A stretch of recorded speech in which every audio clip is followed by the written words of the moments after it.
சின்ன முருகைய சிங்கார முருகைய சின்ன சின்ன முருகைய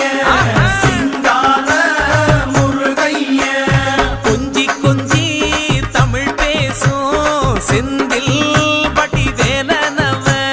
கொஞ்சி கொஞ்சி தமிழ் பேசும் செந்தில் படி வேலனவ சின்ன சின்ன முருகைய சிங்கார முருகைய கொஞ்சி கொஞ்சி தமிழ் பேசும் செந்தில் படி வேலனவ சுப்பிரமணிய சாமி என்பார், கார்த்திகேயன் என்பார், சுவாமிநாதன் என்பார், முக அமுதன் என்பார், பாலசுப்பிரமணியன் என்பார், கருணாகரன் என்பார், கதிர்காம கந்தன் என்பார்.